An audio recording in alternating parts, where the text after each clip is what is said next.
बिपिएफनि जि राजखान्थि बेखौ बोरै जोङो गणतन्त्रखौ मानियो बा सुबुंखान्थिखौ मानियो होननानै जों बोरै बुंनो हानो मानो होनना बुङोब्ला दिनै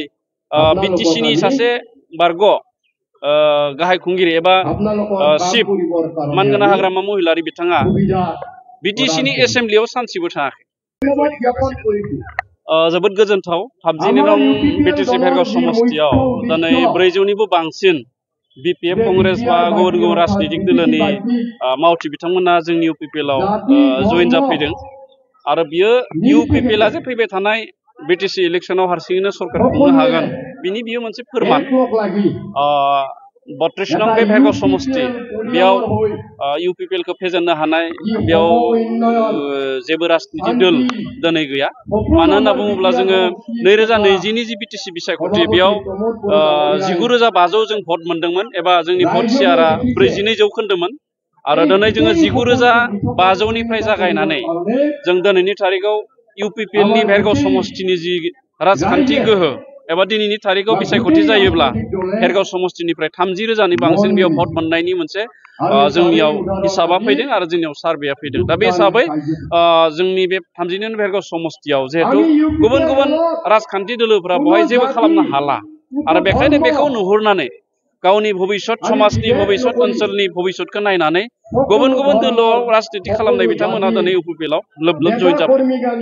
मैयानि सिगां जइन जादों होननानै बिथांमोना बुंदों आरो माने बेहाय बिपिएफनि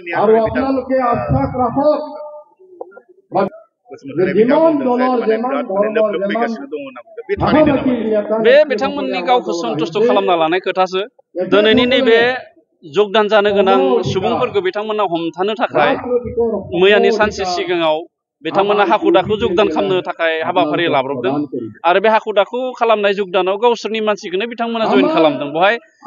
रावबो दोलोनि बाहाय जइन जायाखै इउपिपिएलनाथ' थांनायनि खोथा गैया बिजेपि एबा कंग्रेसनि दोलोनिफ्रायबो सासेबो दाखालिनि बे बिथांमोननि बिपिएफनि जइनाव थाङाखै दा गावसोरनिनो सासे सानै गावसोरजों जायफोरा कन्टेक्टआव दङ बे सासे सानै दोलोनि दैदेनगिरिखौनो बिथांमोना जगदान खालामनो थाखाय दाखालि बावै हाबाफारिखौ लादों आरो ओरैनो हाग्रामा महिलारि बिथाङा फैगोन होननानै बिथांमोना प्रसार खालामदों होमबासो मानसिफोरा थांगोन होननानै नाथाय बिथाङाथ' फैयाखै आरो दिनै बिपिएफनि जि राजखान्थि बेखौ बोरै जोङो गणतन्त्रखौ मानियो बा सुबुंखान्थिखौ मानियो होननानै जों बोरै बुंनो हानो मानो होनना बुङोब्ला दिनै बिटिसिनि सासे बारग' गाहाय खुंगिरि एबा चिफ मानगोनां हाग्रामा महिलारि बिथाङा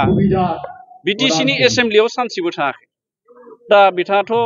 सासे एमसिएलए हिसाबै गावनि मोनसे समष्टिनि बिबानगिरि हिसाबै बिथाङा बै समष्टिखौ दैदेननांगौमोन दिनै बै समष्टिनि मानसिफ्रा बिथांनियाव सोंनांगौ आसलथे जे एसेम्ब्लियाव मा मा खोथा सावरायदों बायजोआव थाना खोथा बुंबाय थाब्लाथ' जाया दिनैथ' आरो बिपिएफआव सोरथो लिडार दंबावो सासे सानै दस्रा दोलोनिफ्राय बांसिन सन्मान लुबैनानै बांसिन आदर लुबैनानै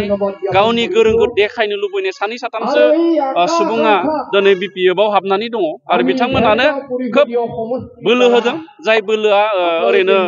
थांगारगोन बियो जेबो खामानियाव होनाय नङा बेखायनो सोरबा सासे सानैया बिदि बुंब्लाबो रायजोआ दिनै गनायला दिनै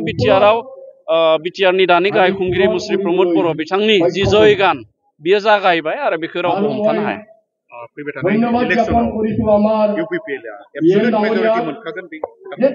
बे खोथाया रोखा जानानै दङ आरो जोङो माब्लाबाबो जों बुंनानै लायाखै 30-40टा मोनगोन बिदि खिन्थु जोङो सरकार दानो थाखाय जेसेबांखिनि नांगौ जोंनो आसन बेखौ जोङो मोननायनि मोनसे परिबेसखौ लानानै जों खामानि मावगासिनो दङ